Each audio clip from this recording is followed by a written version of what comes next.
Seperti lagu yang kami nyanyikan, Tuhan, kami yang diberikan kesempatan yang begitu indah sebagai anak Tuhan yang boleh datang menghadap Allah yang begitu suci, yang begitu mulia. Padahal kami adalah manusia yang lemah, yang terbatas. Bahkan kami adalah manusia yang memberontak kepada Engkau ya Tuhan. Tapi Engkau telah tilik kami melalui pengampunan yang Kau telah curahkan kepada kami. Maka itu Tuhan, kami membutuhkan firman-Mu. Hanya firman-Mu lah yang bisa mengubah kami.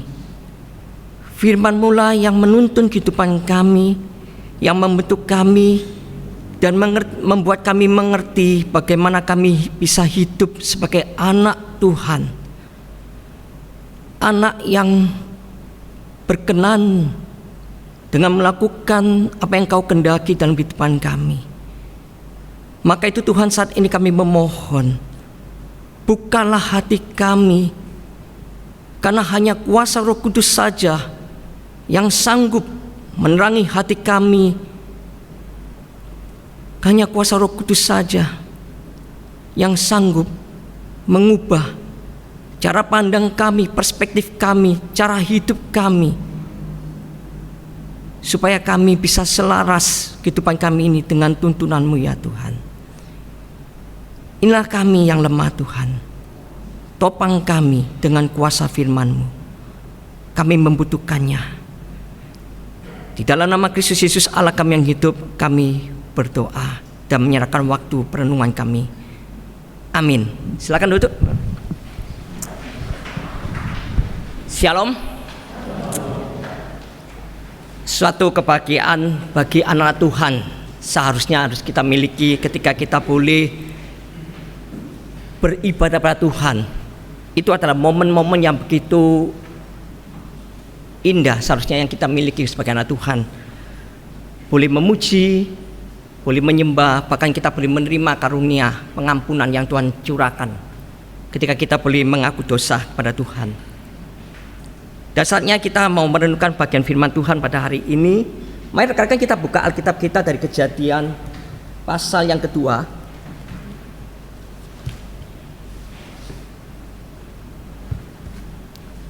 Kejadian 2 ayat ke-7 dan ke-8 saja.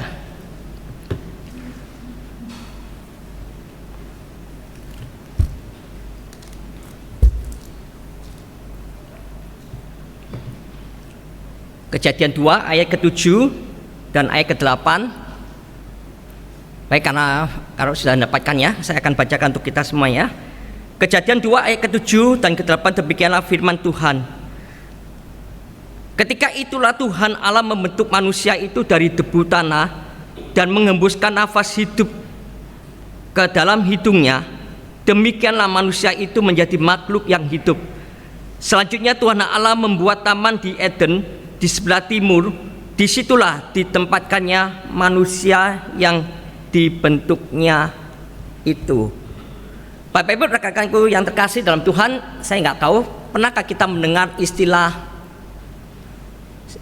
ini ya, self-made man. Ada yang tahu? Boleh ajukan tahu tangan kalau ada yang tahu dengan istilah ini, rekan-rekan. Rekan-rekan, self-made man itu adalah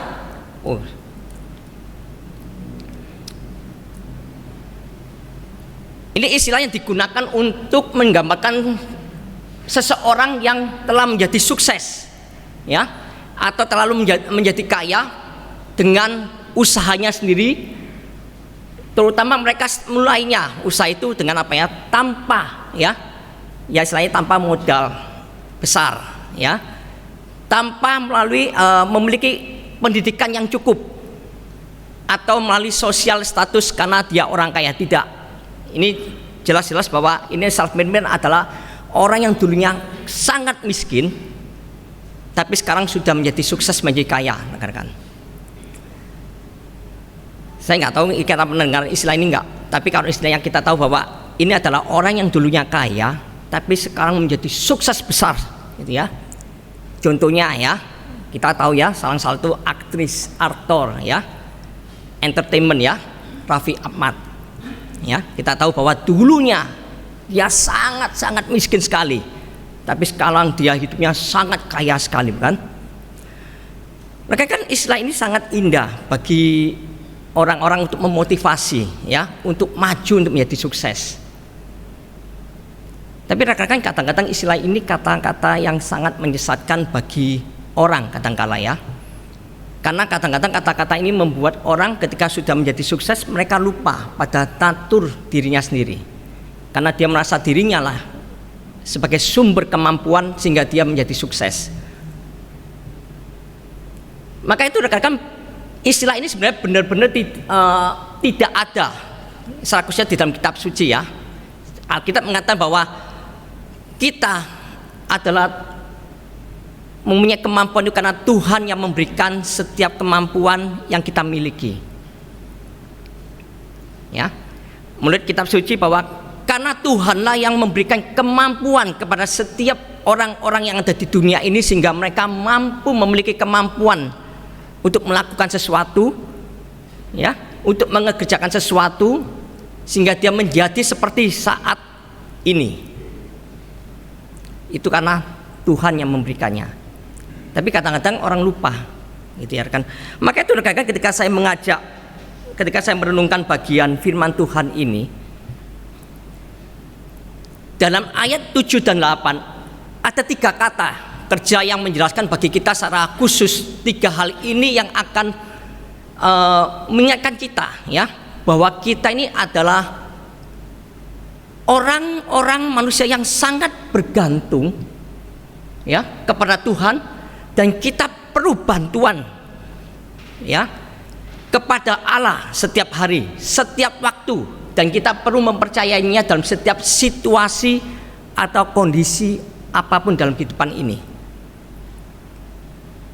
Ya.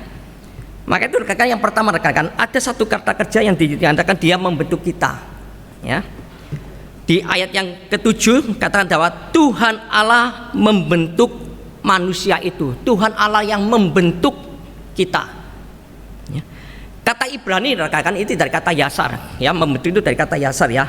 Itu kata yang sama yang digunakan untuk sebagai seorang pembuat tembikar ya, yang terampil, yang punya kemampuan untuk membentuk periuk dengan tangannya sendiri. Ya, istilah yasar itu ya. Jadi seorang penjunan yang membentuk tanah liat menjadi suatu hal yang begitu indah.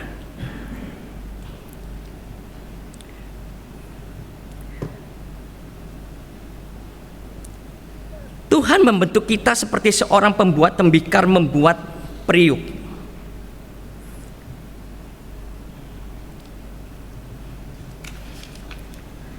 Di Roma 9 rekan-rekan ada suatu pertanyaan, akankah periuk berkata kepada tukang periuk, mengapa kamu membuat aku seperti ini? Rekan-rekan, jelas jawabannya Alkitab mengatakan tentu saja tidak. Tetapi rekan-rekan, ketika kenyataan dalam kehidupan kita, kehidupan nyata, mungkin di antara kita, berapa di antara kita pernah bertanya, bahkan mungkin saat ini juga kita bertanya, mengapa engkau membuat aku seperti ini? Mengapa engkau Tuhan melakukan aku seperti ini? Mungkin kan langsung atau tidak langsung bertanya kepada Tuhan, mengapa saya seperti ini? Mengapa saya tidak sepandai seperti orang itu? Mengapa saya tidak diberikan kemampuan? Mengapa saya tidak setampan seperti aktor itu? Kenapa Tuhan menempatkan saya di posisi di dalam keluarga, dilahirkan di dalam keluarga orang miskin? Kenapa tidak di dalam keluarga orang kaya? Mengapa?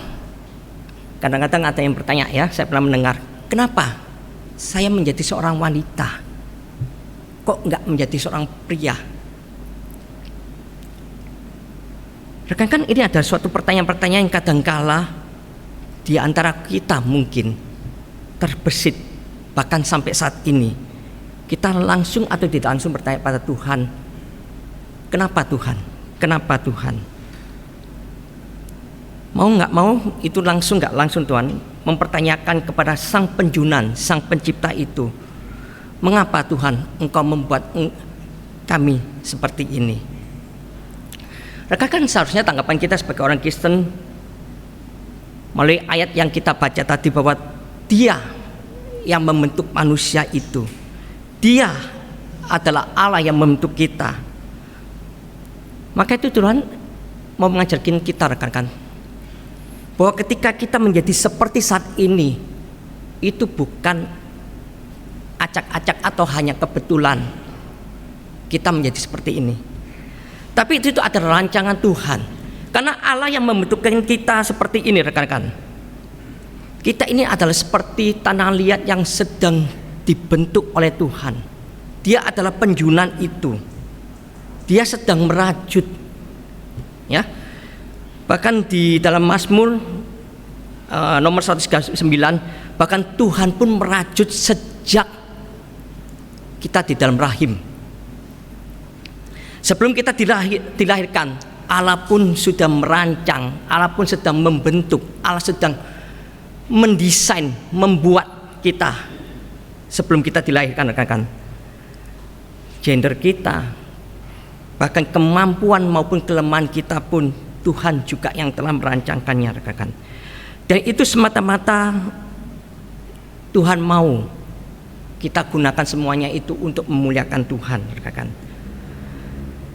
Saya pernah membaca sebuah artikel di mana seorang pendeta pernah berkata seperti ini, rekan-rekan, bahwa ketika seorang anaknya dipuji ya oleh beberapa jemaat karena anaknya itu yang bernama Michael itu memiliki kemampuan yang begitu spektakuler ya, di dalam usianya waktu itu masih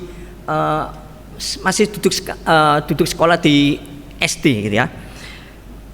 Dia katakan seperti ini, wah, anakmu Michael ya, namanya Michael ya, Michael, kau begitu pinter ya, kau begitu cerdas ya.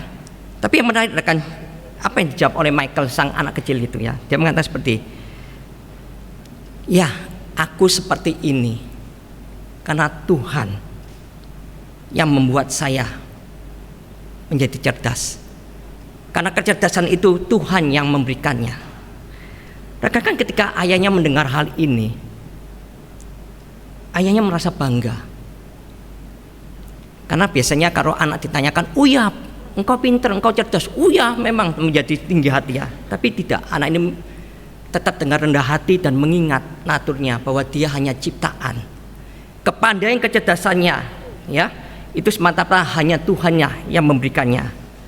Maka itu, rekan-rekan, melalui ilustrasi ini, rekan-rekan, marilah kita menjadi sadar bahwa kemampuan, kekuatan yang kita miliki itu semata-mata itu berasal daripada Tuhan, Sang Pencipta kita. Kita ada saat ini bukan self-made, terjadi dengan sendirinya, tapi semata-mata karena ada yang merancang, ada yang mendesain, ada yang menciptakannya. Kemampuan kita bisa bekerja keras, kemampuan kita bisa bertekun, kemampuan kita bisa melakukan dan melewati segala problema dalam kehidupan itu semata-mata karena Tuhanlah yang telah memberikan kita kualitas, kemampuan untuk melakukan semuanya itu.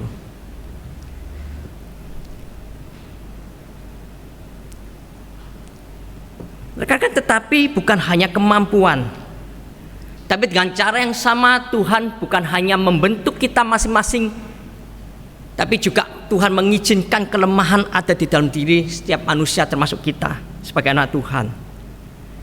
Kelemahan itu melekat dalam kehidupan kita. Sadarilah, Tuhan juga yang menciptakan itu. Tuhan yang menempatkan itu dalam kehidupan kita. Kelemahan itu bukan ditaruh Tuhan untuk menjadikan alasan kita untuk memberikan excuse kita untuk berbuat dosa. Bukan, rekan-rekan. Tetapi Tuhan memberikan kelemahan kita supaya kita belajar terus-menerus untuk bersandar, menyerahkan diri kita kepada Tuhan. Bukan terus bersandar pada kekuatan kita, yang menanyakan diri sendiri, self center, tapi kita belajar untuk bersandar kepada God center, berpusat kepada Allah itu. Kelemahan yang Tuhan berikan, Tuhan mau menyatakan bahwa Tuhan memberi kesempatan untuk memuliakan dirinya saat Tuhan berkarya melalui kelemahan manusia, di mana Tuhan menyatakan kuasanya melalui kelemahan kita, rekan-rekan. Contohnya rekan-rekan, kita teringat dengan seorang tokoh yang begitu terkenal di dalam Perjanjian Lama, yaitu Musa. Ketika Tuhan meminta dia untuk memimpin bangsa Israel untuk keluar dari tanah Mesir, tanah yang telah menjadikan mereka budak. Dan Musa berkata, Tuhan, aku enggak pandai berkata-kata. Tapi Tuhan memakai kelemahan itu, rekan-rekan. Melalui kelemahan itu Tuhan dipakai Musa. Tuhan mau menyatakan kuasanya. Tuhan menyatakan pribadinya. Bukan karena kekuatan dan kehebatan Musa, bahkan sebaliknya karena kelemahan, kekurangan Musa, Tuhan mau menyatakan itu. Maka itu rekan-rekan, janganlah menyerah. Kalau kita tahu bahwa kita merasa bahwa iya, aku ada kelemahan, aku ada kekurangan. Kadang-kadang aku nggak tahu bagaimana mengatasi hal itu. Aku nggak memiliki kemampuan berpikir untuk menyelesaikan masalah yang saya sedang hadapi. Maka itu rekan, itu kesempatan bagi kita untuk belajar, untuk berserah pada Tuhan, untuk menyerahkan kepada Tuhan, untuk menyatakan kuasanya. Bagaimana Tuhan mau melihatkan kemuliaan, bukan hanya kepada kita, supaya orang sekitar kita pun melihat kuasanya. Melalui kehidupan peristiwa yang kita alami, melalui kelemahan kita, Allah pun dipermuliakan. Itu yang pertama, rekan-rekan. Tuhan mau memakai kelemahan dan kekuatan kita supaya kemuliaan Tuhan nyata di dalam kehidupan orang-orang yang percaya. Yang kedua, rekan-rekan, ada kata kerja, ya.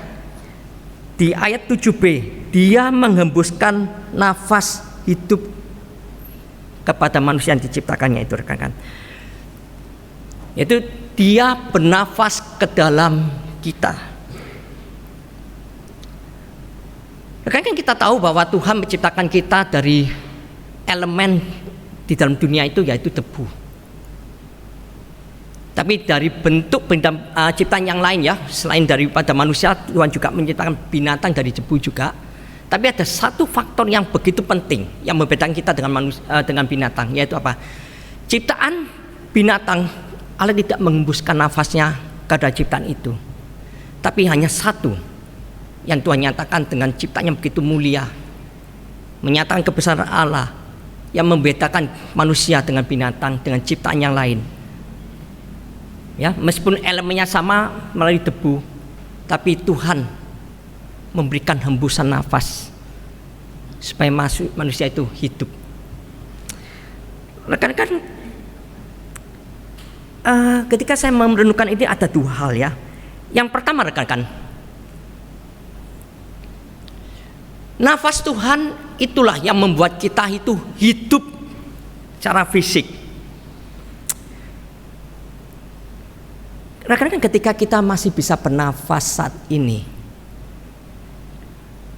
meskipun kita tahu tanpa sadar, ya, karena ini kita bernafas sehari-hari, ya. Dari pagi kita bangun, aku masih hidup, berarti aku masih bernafas. Tapi rekan-rekan, berapa sering kita lupa untuk mengucap syukur ketika kita masih bisa bernafas. Saya teringat, rekan-rekan, ketika saya melihat di TV, ketika nonton film ataupun berita, atau melihat TV Discovery Channel gitu, salah satu kayak seperti Discovery Channel gitu, rekan-rekan. Kita melihat orang yang sakit influenza, rekan-rekan, ketika apalagi secara akut, ya, influenzanya begitu parah. Ketika hal itu terjadi, ya,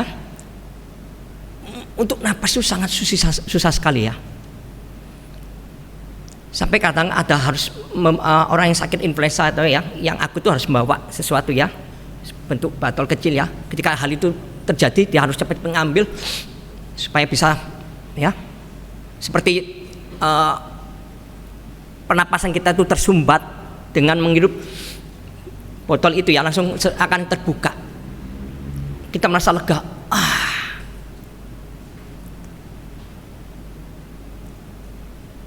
Dia rasa aduh, plong, karena dia bisa merampas lagi. Rekan-rekan, betapa kita lupa bahwa kita masih diberikan napas oleh Tuhan. Kita jarang bersyukur kepada Tuhan. Ketika kita bisa bernapas, rekan-rekan, kita mengingat bahwa kita masih diberikan kesempatan oleh Tuhan untuk hidup di dalam dunia ini. Kita masih diberikan kesempatan oleh Tuhan untuk bisa berkarya di dalam dunia ini. Kita bisa melakukan kebaikan-kebaikan di dalam dunia ini. Tetapi kita menyadari ketika masih kesempatan Tuhan memberikan nafas kepada kita, apa yang kita lakukan di dalam dunia ini, rekan-rekan? Melakukan kebaikan, melakukan sesuatu yang berkenan pada Tuhan, atau sebaliknya kita makin hidup berdosa pada Tuhan. Mari rekan kita sadarin, secara fisik Tuhan memberikan kehidupan. Mari nafas yang Tuhan hembuskan kepada kita, saat ini pun kita hidup secara fisik. Nafas hidup bukan hanya membuat kita hidup secara fisik, tetapi nafas roh Tuhan juga yang membuat kita hidup secara rohani. Seperti Yesiel, Allah telah menyatakan bahwa hanya Tuhan satu-satunya yang dapat menghembuskan kehidupan, menjadikan sesuatu dan membuatnya hidup secara rohani kepada seseorang. Ya, rekan-rekan pasti ingat bahwa ketika mengingat bahwa Tuhan menghidupkan tulang kering, ya. Ketika Yeskel lihat itu ada tulang-tulang kering, dan Tuhan memerintahkan Yeskel, ya, akhirnya melihat, ya, melalui tulang-tulang kering, ya, akhirnya terbentuk daging, tapi masih mati. Tapi akhirnya dinyatakan bahwa Tuhan mengembuskan rohnya, ya, roh itu memberikan, Allah mengembuskan nafasnya kepada, ya, tulang kering itu, sehingga akhirnya dari jasad, akhirnya jasad itu hidup. Itu menyatakan, rekan, bahwa hanya roh melalui nafas Tuhanlah kita ini secara rohani mati, tapi karena nafas Tuhanlah secara rohani kita menjadi hidup, rekan-rekan. Secara individu, sebagai individu kita ini dalam keselamatan, Tuhanlah yang mengembuskan rohnya ke dalam kita agar kita ini hidup secara rohani. Alkitab menyatakan bahwa kita ini semua ini telah mati secara rohani karena akibat dosa. Kita ini dilahirkan, ya, sejak bayi kita ini lahir dalam natur dosa, dan bahkan kita dalam kehidupan kita telah memilih untuk memberontak kepada Tuhan. Dari perbuatan-perbuatan kita, dari pikiran-pikiran kita, dalam apa yang kita lakukan, kita telah membuat hati Tuhan sedih karena pemberontakan kita melawan Dia, rekan-rekan. Tetapi karena kasih Allah di dalam surga itu meyakinkan kita untuk memperoleh hidup kekal bersama Tuhan, maka Allah Bapa itu mengutus putranya yang tunggal, Yesus Kristus, pribadi Allah, untuk turun ke dalam dunia menjadi pribadi manusia yang terbatas, agar Yesus Kristus sebagai manusia, Dia mati di atas kayu salib untuk menebus kita, untuk menebus manusia yang berdosa, untuk membayar dosa-dosa kita. Dan Ia bangkit untuk menyatakan bahwa Dia adalah Allah Dia adalah Tuhan. Dia adalah pribadi yang sanggup menghidupkan rohani yang mati itu. Dialah Allah yang sanggup untuk menarik orang-orang yang mati itu untuk menjadi hidup dan menjadi pengikutnya.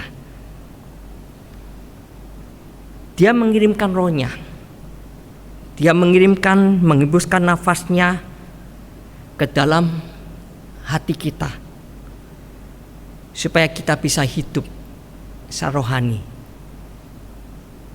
supaya kita bisa memiliki relasi yang hidup bersama Tuhan kembali, dan kita bisa memiliki kehidupan surgawi, bukan hanya nanti di surga, tapi boleh kita cicipi di saat ini pun di dalam dunia ini.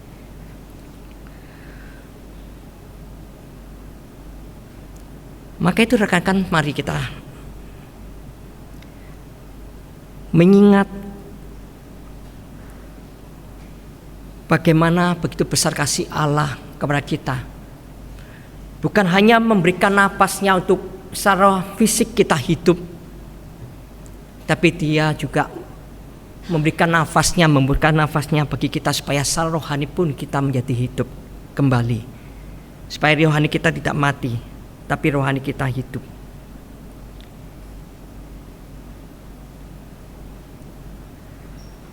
Mungkin kita sedang berkata bahwa kita membutuhkan udara yang segar dalam kehidupan pribadi kita, ataupun dalam keluarga kita, ataupun di dalam beberapa area aspek kehidupan kita.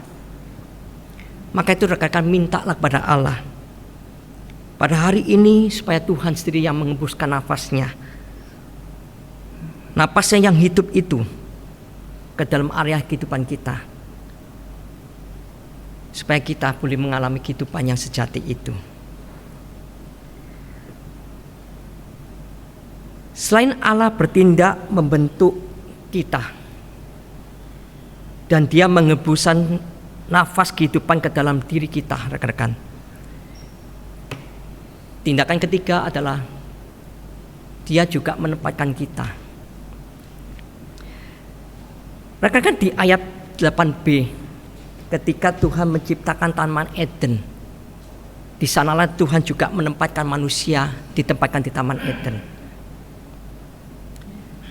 Ini juga menunjukkan rekan-rekan bahwa dimanapun manusia itu berada, itu bukan penempatan acak, tapi itu semata-mata bahwa Tuhan menyiapkan tempat secara spesifik kepada manusia itu.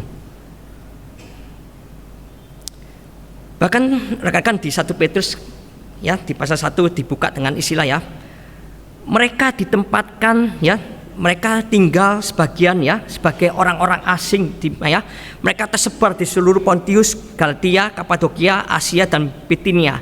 Rekan-rekan, kata tersebar ini rekan-rekan bukan ini di dalam Alkitab ya, juga berarti ditempatkan ya, ini punya arti ya, ditempatkan secara strategis oleh Tuhan ya. Karena apa rekan-rekan? Karena Allah menempatkan itu, mereka tersebar. Karena apa? Karena Tuhan ingin menggunakan mereka di tempat-tempat khusus itu. Untuk apa? Untuk menyebarkan berita kerajaannya, rekan-rekan. Rekan-rekan, maka itu rekan-rekan ketika menarik ya, ketika ada seorang penafsir mengatakan ini ya, jika di 1 Petrus ada istilah orang-orang Kristen tersebar ya, ada di Pontius, di Galatia. Ternyata Tuhan punya rencana supaya orang-orang percaya bukan hanya berada di satu titik, hanya di kota Yerusalem. Penderitaan yang mereka alami, penyiksaan yang dialami, supaya mereka tersebar. Bukan tanpa maksud Allah mengizinkan peristiwa itu terjadi, tapi ada rencana supaya mereka tersebar, anak Tuhan tersebar di seluruh dunia, di Pontius, di Galatia, sampai di kota Roma, supaya berita keselamatan bahwa Tuhan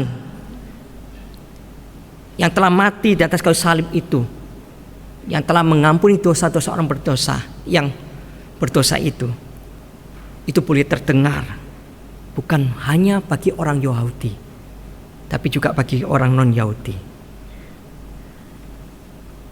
Maka itu rekan-rekan, kita perlu dengan iman melihat rekan-rekan bahwa Tuhan pun ada rencana. Ketika Tuhan menempatkan kita di mana kita berada di saat ini untuk satu rencana, yaitu rencana Tuhan, bukan rencana kita. Di dalam PL kan ada salah satu tokoh Yusuf yang kita tahu, ya. Ini adalah satu contoh yang baik yang kita bisa kita pelajari tentang berkaitan dengan hal ini, rekan-rekan. Kita tahu bahwa Yusuf dibuang oleh saudaranya, ya. Bahkan dia mendapati, ya, dijual sebagai budak, ya. Bahkan dia menjadi pelayan. Bahkan bukan hanya itu, dia dituduh. Bahkan karena tuduhan itu dia ditempatkan di dalam penjara. Padahal dia sebenarnya Yusuf tidak pantas untuk menerima semuanya itu. Tapi rekan-rekan kita tahu bahwa apa yang Yusuf alami, meskipun bukan karena kesalahan Yusuf, tapi Tuhan mengizinkan hal itu terjadi karena ada satu purpose, ada maksud yang Tuhan mau kerjakan di dalam diri Yusuf, yaitu apa, rekan? Supaya menyelamatkan bangsa Israel ketika masa paceklik, masa kekeringan yang begitu panjang terjadi. Bangsa Israel tidak musnah, tapi bangsa Israel diselamatkan. Bahkan bukan hanya Tuhan memakai Yusuf, tapi Tuhan juga memakai salah satu tokoh, seorang yang bukan orang Israel, yaitu Ruth. Suaminya meninggal, dia tetap mau setia mengikuti mertuanya. Dia pergi, ya, mengikuti mertuanya untuk kembali ke daerah mertuanya. Jelas-jelas dia tidak tahu tentang daerah itu, dia tidak tahu tentang kehidupan di sana, tapi Ruth tetap mau ikut mertuanya Naomi. Dalam keadaan miskin, dia harus bekerja apapun supaya dia bisa makan, dan mertuanya juga bisa makan, mereka bisa hidup. Dia nggak mengerti apa yang akan terjadi besoknya, ke depannya. Tapi rekan-rekan, ketika kita membaca kitab Rut, di dalam peristiwa yang tidak mengenakan, ternyata ada maksud rencana Tuhan bagi Rut. Akhirnya dia menikah dengan Boaz, dan akhirnya melahirkan, ya, seorang anak yang diberikan nama Obed. Dalam nama Obed, akhirnya terlahirlah seorang anak yang telah menjadi seorang raja yang begitu besar bagi bangsa Israel, yaitu Raja Daud. Bahkan ketika kita membaca kitab Injil Matius, sisilah Tuhan Yesus, ya, kita melihat akhirnya lahirlah Yesus melalui seorang yang kita nggak tahuin. Rut ketika mengalami hal itu, dia tidak tahu bahwa ada rencana melalui dialah seorang Mesias akan hadir, akan lahir di bumi ini. Sang Juru Selamat lahir, meskipun tidak langsung melalui dirinya, tapi Tuhan memakai Rut, dan itu tercatat di dalam Alkitab, rekan-rekan. Maka itu, rekan-rekan, ini mengingatkan kita kembali. Kita perlu percaya bahwa Tuhan memiliki rencana kepada kita, setiap anak Tuhan. Di dalam situasi kondisi apapun saat ini, bahkan hari ini kita hadapi. Mungkin kita menghadapi suatu keadaan yang buruk, sakit penyakit yang kita hadapin, bahkan selama bertahun-tahun mungkin sudah tidak sembuh, yang kadang-kala kita sudah merasa give up. Atau permasalahan yang kita hadapi mungkin masalah finansial, dengan sudah berbagai upaya untuk memperoleh penghasilan lebih baik, ternyata tetap mengalami kesulitan. Bahkan mungkin kita bertanya, kenapa saya ditempatkan di kota Tangerang, kenapa nggak kota lain yang dimana saya bisa hidup dengan baik. Di kota Tangerang polisi begitu banyak, kok nggak di tempat pegunungan atau di desa di mana polusi yang begitu bersih, menghirup udara yang segar. Kenapa saya ditempatkan di keluarga A, kok tidak di tempat keluarga B? Kenapa saya harus bekerja di perusahaan ini, kok nggak di bos ini? Rekan-rekan, percayalah, di dalam kondisi saat ini pun Tuhan punya rencana dalam kehidupan kita. Tuhan menempatkan kita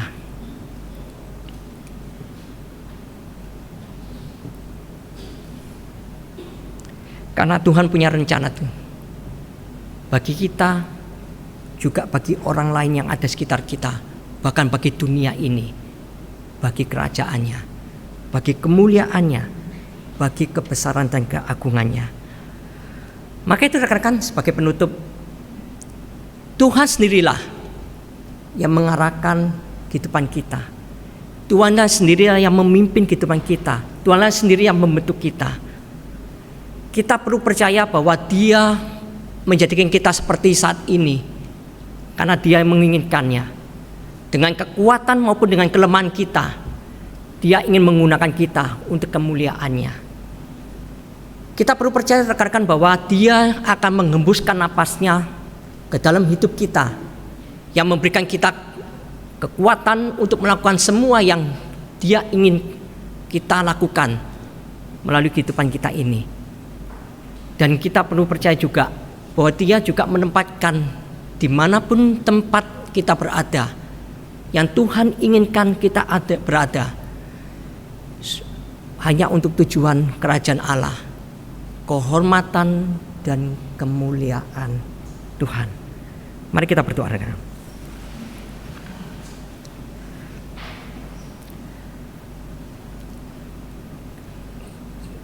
Ya Tuhan, melalui perikop yang kami renungkan saat ini, mengajarkan kami untuk menyadari bahwa Tuhan adalah Allah yang berdaulat. Tuhan memiliki rencana, memiliki rancangan yang kami akuin kami tidak tahu. Tapi dalam setiap aspek kehidupan kami sebagai anak Tuhan, sadar atau tidak sadar bahwa tangan Tuhan menyertai kami, bahwa Tuhan adalah penjunan yang sedang merancang, yang sedang membentuk kami sebagai orang percaya.